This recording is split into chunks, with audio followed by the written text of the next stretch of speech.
polícia prendeu hoje o homem suspeito de cometer estupros e roubos no parque da cidade. Não tenho dúvida também que outras vítimas vão se encorajar a comparecer à nossa unidade para fazer o registro de suas ocorrências. Sobe para 11 o número de vítimas do suspeito de cometer roubos e estupros na região central de Brasília e em Planaltina. Ainda de acordo com a investigação, João trazia um vinho, atraía as vítimas com uma boa conversa e depois oferecia a bebida batizada com uma substância popularmente chamada de Boa Noite Cinderela. Muitas vezes os crimes ocorriam nos estacionamentos do parque da cidade. A polícia afirma que João foi investigado por 10 meses até ser preso ontem. Ia para locais onde havia aglomeração de pessoas, começava a conversar com as vítimas, conquistava a confiança delas, começava a ingerir bebidas alcoólicas em companhia dessas vítimas e de forma dissimulada aplicava essa medicação em doses cavalares. Na polícia, o cozinheiro negou os crimes e disse que foram cometidos por um amigo dele. O delegado disse que a investigação começou depois que um homem de 31 anos foi encontrado morto em janeiro desse ano no parque da cidade. João já está à disposição da justiça. A polícia pede ajuda e reforça. Se você, por acaso, foi vítima ou conhece alguém que tenha sido vítima de João, denuncie, ligue 197 ou procure a delegacia mais próxima.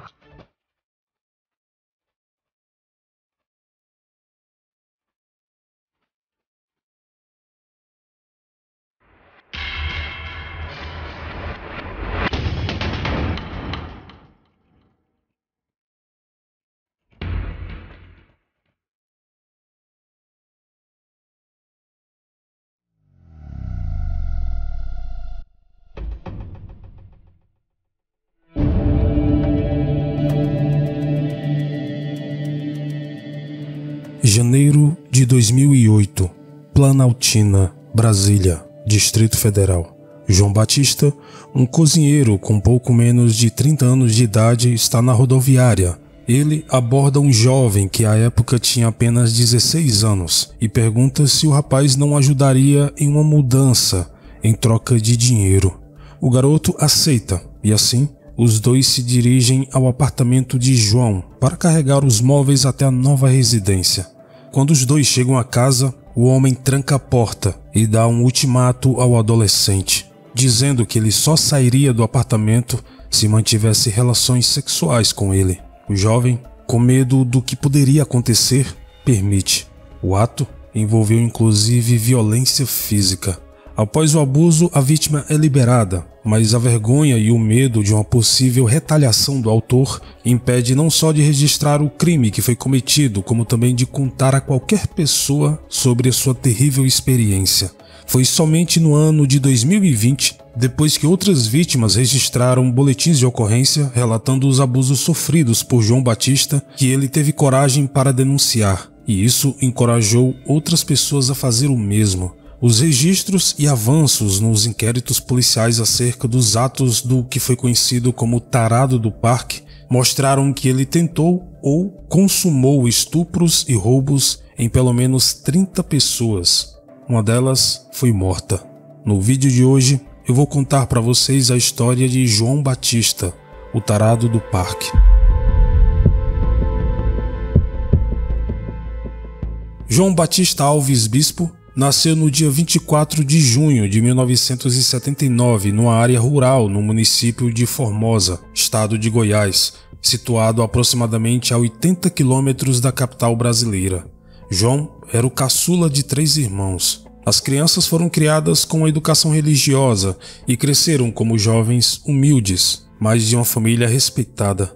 Os pais tiravam sustento das pequenas plantações de milho, feijão e mandioca que cultivavam. Desde pequeno, como é comum em famílias em que prevalece a agricultura de subsistência, João contribuía com o trabalho na propriedade. Certa vez, enquanto trabalhava em um milharal das lavouras, o pequeno João, com 12 anos, foi abordado e estuprado por um morador do povoado local, que consumou o ato em meio à plantação. A educação escolar de João foi mínima. O jovem teve que se inserir no mercado de trabalho com pouca instrução e aptidões limitadas. Dessa forma, ele foi buscar emprego no Distrito Federal e acabou se tornando cozinheiro, se especializando em trabalhos domésticos.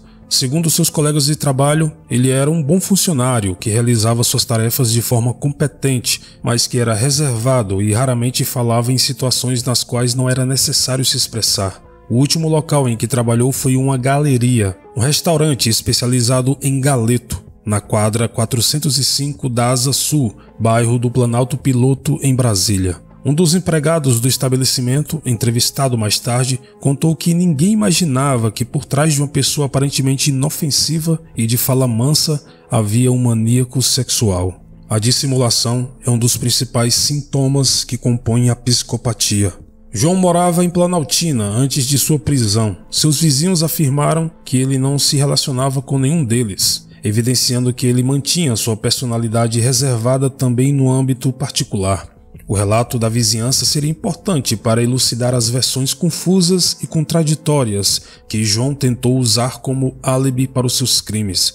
Segundo alguns conhecidos, o homem vivia uma vida solitária. Nenhuma pessoa frequentava a casa dele, mantendo uma rotina constante e repetitiva, saindo de casa por volta das 5 horas da manhã e retornando às 23 horas sozinho. A investigação policial apontou um cenário semelhante, afirmando que além de João não ter namorada, embora ele tenha feito alegações nesse sentido, ele também não tinha amigos nem familiares próximos. Vivia sozinho em Planaltina e se mudava de residência com frequência.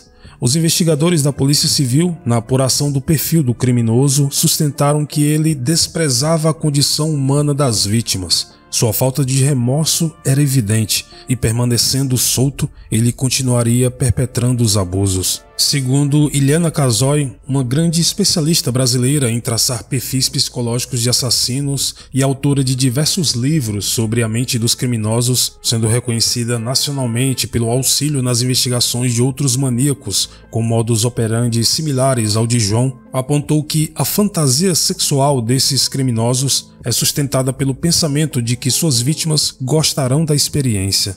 Segundo ela, ele estupra para convencer a si mesmo de seu valor próprio e masculinidade, pois sua insegurança o impossibilita de interagir com pessoas de maneira saudável. Tenta compensar o seu profundo sentimento de inadequação como homem, e o ato sexual valida sua posição de importância na medida em que controla outro ser humano, mesmo que temporariamente. Seu propósito básico é elevar seu status e motivação por meio do inconsentido ato sexual. O primeiro caso de que se tem notícia foi descrito no início deste vídeo, no qual João, em 2008, estuprou um jovem de 16 anos que registrou a ocorrência mais de 10 anos depois, por receio e vergonha do ocorrido. É importante notarmos que, neste caso, há uma certa divergência informacional quanto a quem pediu ajuda para uma mudança. Algumas fontes afirmam que foi a vítima que pediu ajuda a João e que o crime teria acontecido na casa dele. De toda forma, o resultado do abuso não difere. Depois do ataque ao jovem de 16 anos, passaram-se 3 anos até João atacar novamente, em julho de 2011. No estacionamento 3 do Parque da Cidade, na Asa Sul de Brasília, João, durante a noite, abordou um sujeito e tentou forçá-lo a se relacionar sexualmente com ele, mediante coação física. A vítima resistiu ao ataque e tentou fugir, mas foi agarrada pelo maníaco com um mata-leão e desfaleceu. No dia seguinte, a vítima acordou de bermuda abaixada, sem saber se foi abusado. Outras fontes informaram que, na verdade, a vítima da segunda investida documentada de João conseguiu fugir antes que o ato pudesse ser consumado. De qualquer maneira, semelhante ao primeiro caso, a ocorrência só foi registrada depois de fotos do autor serem divulgadas pela polícia e foi instaurado um inquérito policial na primeira DP por tentativa de estupro. Em seguida, em janeiro de 2013, João cometeu ou não o mais perverso de seus atos até então. Ele convidou um jovem de 18 anos até a sua casa e lá ofereceu a quantia de R$1.000 para se relacionar sexualmente com ele. Os dois mantiveram uma conjunção carnal, mas João expulsou o rapaz sem realizar o pagamento. A mãe do jovem que foi enganado tomou conhecimento da situação e denunciou o maníaco por estupro de vulnerável. A vítima era acometida por transtornos mentais e não poderia ter legalmente consentido uma relação sexual. O 16º Departamento de Polícia de Planaltina, à época, instaurou um inquérito policial, mas, em juízo, João Batista foi absolvido, de forma que não se pôde comprovar que ele, de fato, cometeu o ato. A maior pausa entre os ataques do tarado do parque foi entre 2013 e 2017. João decidiu usar uma nova tática para facilitar a realização de suas fantasias e roubos. O famigerado Boa Noite Cinderela, golpe que envolve a mistura de medicamentos com alto poder sedativo em bebidas para desfalecer uma vítima em potencial. A partir de 2017, João adotou este modus operandi, que manteve até sua prisão. Ele ia para locais onde havia grande aglomeração de pessoas e começava a conversar com as vítimas, então passava a ingerir bebidas alcoólicas na companhia dessas pessoas e conquistava a confiança delas. No fim do processo, ele dopava suas vítimas com a droga. Eram doses cavalares, tão altas que uma das vítimas veio a óbito, e havia sempre uma conotação sexual envolvida. João as convidava para um pretenso programa, aplicava medicação e praticava os delitos. Em março de 2017, João encontrou um rapaz de 18 anos sentado em um banco na rodoviária do Planalto Piloto. O jovem, que estava passando por problemas psicológicos, saiu de casa pensando em tirar a própria vida. Percebendo a vulnerabilidade do moço, João se aproximou dele, se apresentou como alguém da igreja, oferecendo ajuda e convidando o jovem para tomar um drink. O rapaz aceitou e ambos foram à casa de João, onde a vítima bebeu um copo de refrigerante de sabor incomum. Após a ingestão, ele sentiu tontura, desmaiou e foi abusado. No ano seguinte, em junho, João Batista encontrou um rapaz de 22 anos na rodoviária de Planaltina. Depois de conversarem um pouco, os dois saíram para beber em um bar. Em seguida, foram para a casa de João. Lá, ele serviu um copo de vinho para o homem e em seguida ele perdeu a consciência. Mais tarde, se lembrava apenas vagamente do que teria acontecido na noite anterior. A vítima recorda apenas de estar na casa de João e dele ter acariciado suas partes íntimas. Quando recobrou a lucidez, já estava em casa e, ao revistar os bolsos, encontrou um frasco de clonazepam.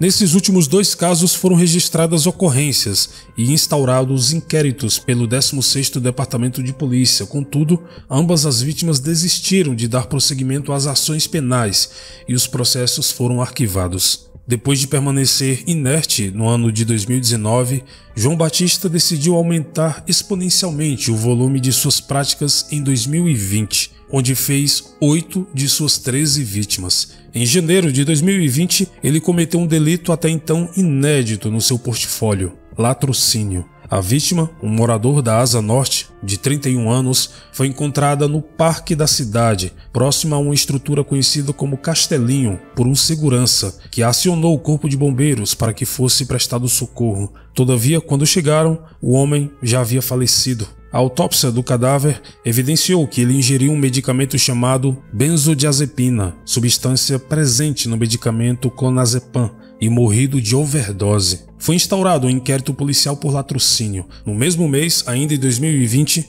o tarado atacou novamente no parque. Enquanto um homem de origem mexicana de 28 anos se exercitava no local, João o abordou e perguntou se ele não estaria interessado em uma bebida à base de amendoim e cachaça. O estrangeiro aceitou, ingeriu o líquido e retomou sua consciência apenas no dia seguinte. Seus documentos, celular, dinheiro e outros objetos foram roubados. O processo deste caso ainda não pôde ser formalizado em razão de a vítima, que provavelmente deixou o país, não ter sido localizada pela polícia brasileira. Em março, na rodoviária do Planalto Piloto, João atacou outra vítima menor de idade. Um jovem de 16 anos conheceu o maníaco, que lhe ofereceu um emprego numa pizzaria na Asa Norte. Dias depois, eles se reencontraram na rodoviária, ocasião em que o rapaz entregou seu currículo e foi ofertado água mineral. Como já é de se esperar, o adolescente recobrou a consciência deitado na cama de João e estava completamente nu.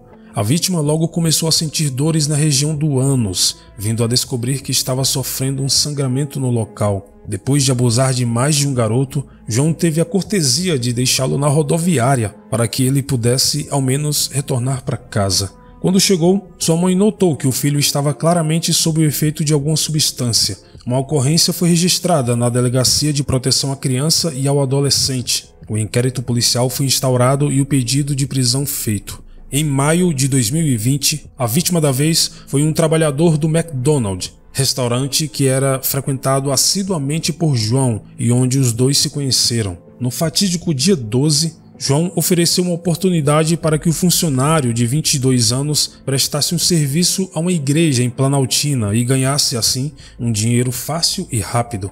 O rapaz o acompanha até a região e toma um caldo, dado pelo próprio João.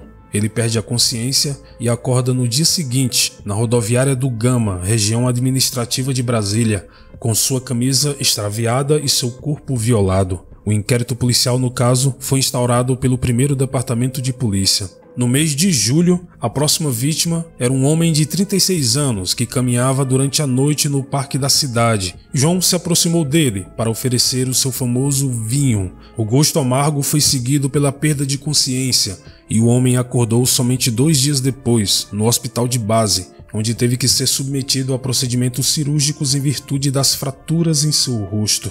Ele reportou o roubo dos vários objetos pessoais, incluindo seu celular, que foi posteriormente encontrado durante a investigação da propriedade de João Batista. O inquérito policial acerca do crime foi finalizado e a ação penal iniciou a tramitação na 5ª Vara Criminal de Brasília, que decretou a prisão preventiva do tarado. No início de agosto do mesmo ano, outra vítima foi atacada, novamente na rodoviária de Planaltina, desta vez no estacionamento. A vítima tinha 18 anos e foi abordada por João, que recusou sua oferta de realizar favores sexuais em troca de compensação financeira, mas aceitou ajudar João Batista em uma suposta tentativa de dar partida no carro, que não queria pegar.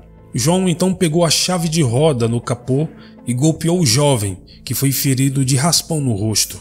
Ele o agarrou e jogou dentro do veículo. O maníaco dirigiu para outro local, onde atacou o jovem com um pedaço de pau. Em seguida, João roubou seu dinheiro e o levou para um hotel.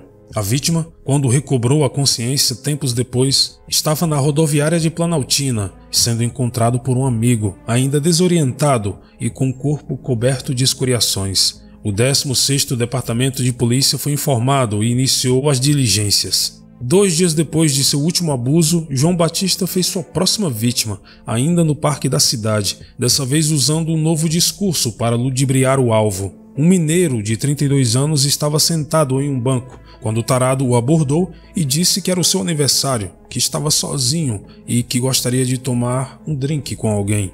O homem aceitou e, naturalmente, depois de beber o 4º copo da bebida, perdeu a consciência, acordando no dia seguinte, sendo socorrido pelo SAMU e encaminhado para o hospital de Paranoá. O homem alegou não ter sido abusado, mas contou que teve seu celular e dinheiro roubados. Ao lado da vítima, enquanto ainda estava consciente, tinha um frasco de clonazepam. Para cometer o seu último crime, no fim de agosto daquele ano, João Batista optou por um novo local, o Shopping Conjunto Nacional, localizado ao lado da rodoviária do Planalto Piloto. A vítima era um homem de 37 anos que encontrou com João. Os dois conversaram um pouco, tomaram a bebida e logo ele desmaiou, acordando próximo à embaixada do Malawi, no Distrito Federal. No dia seguinte, o tarado extraviou a moto, celular, jaqueta e carteira do homem, dos quais o aparelho telefônico e a blusa de frio foram encontrados na casa de João. O homem de 37 anos ainda sofreu abuso sexual e foi agredido por João. Através de relatos, a polícia chegou novamente a João Batista e uma investigação foi feita na residência dele, onde encontraram o celular da vítima com o chip e os tênis pretos pertencentes ao homem, além de vários frascos de clonazepam. João Batista foi preso no dia 7 de outubro de 2020 pela Polícia Civil do Distrito Federal. A operação foi efetivada na casa do maníaco em cumprimento ao mandado de prisão preventiva expedido pela 5ª Vara Criminal de Brasília. Na investigação da residência do maníaco foram encontrados diversos celulares e pertences de suas vítimas, assim como vários frascos de medicamentos que causam sonolência, usados para o golpe do Boa Noite Cinderela. A delegacia que conduziu a investigação também afirmou que todas as vítimas levadas para reconhecer o autor afirmaram que João Batista era o responsável pelos crimes. O tarado foi indiciado pelos crimes de abuso a menores, estupro, roubo e latrocínio. Ele foi condenado somente no ano seguinte, 2021, a 25 anos de prisão.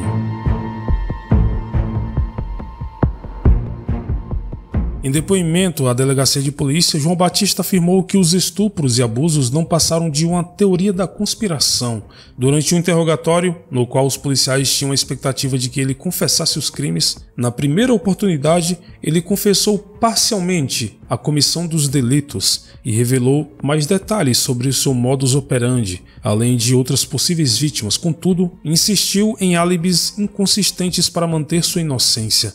Segundo João, os medicamentos usados para o Boa Noite Cinderela teriam sido plantados em sua casa por garotos de programa que frequentavam o local, dizendo: "Nunca comprei esses medicamentos e jamais tive receita médica para conseguir acesso nas farmácias. Esses remédios foram deixados na minha casa por alguns garotos de programa que passavam as noites lá." Segundo ele, as evidências do crime seriam culpa de outro homem, Adriano, um morador de sua rua. João Batista afirmou que este rapaz seria quem deixou todos os objetos e pertences das vítimas em sua casa. Esse rapaz estava morando na rua há alguns dias, perto de onde eu morava. Acabei levando ele para dentro de casa e ficamos juntos por 5 dias. Ele chegou na minha casa calçado com esse tênis. Quando questionado da razão pela qual nenhum de seus vizinhos nunca ter avistado outro ser humano dentro de sua casa, ele disse que seus encontros amorosos ocorriam durante a madrugada, pois o dono do imóvel não permitia visitas. João, você está acusado de estupro de homicídio. Como é que é essa história aí? Não, teve isso não. Esse daí foi um rapaz que morava lá em casa, um morador de rua, que eu deixei ele ficar lá em casa de aluguel, e ele estava plantando coisa errada. Aí eu fui e falei com ele, falei assim: não, você está fazendo programa com os viados. Ele falou que fazia programa com os viados, e os viados não tinham dinheiro para pagar, e ele roubava eles. Aí, não foi você que roubou? Foi não, porque eu trabalho, eu ganho bem, eu ganho quase 2, e eu não tenho pressão de roubar eles. Mas você frequentava aquela área ali do parque? Desde quando, né, eu fico com homem, desde quando eu vou, mas não é todo dia não, mas desde quando eu vou. Por fim, ainda garantiu: muita gente que ia até lá deixava objetos, como peças de roupas e esses remédios. Não tenho ligação com esses estupros. Eu me envolvia com homens que frequentavam os estacionamentos do parque da cidade, muitos deles casados, mas nunca estuprei ninguém. O delegado responsável pela prisão afirmou que essas alegações são completamente infundadas. Além das provas apreendidas, todos foram categóricos em dizer que João Batista era extremamente solitário e não mantinha relacionamento amoroso com parceiros fixos. As relações eram furtivas e ocorriam planejadas por ele, que dopava e roubava suas vítimas em seguida. Bom, este foi o vídeo de hoje. Muito obrigado pelo carinho e atenção de todos e, como sempre, nos vemos nos comentários. Até mais!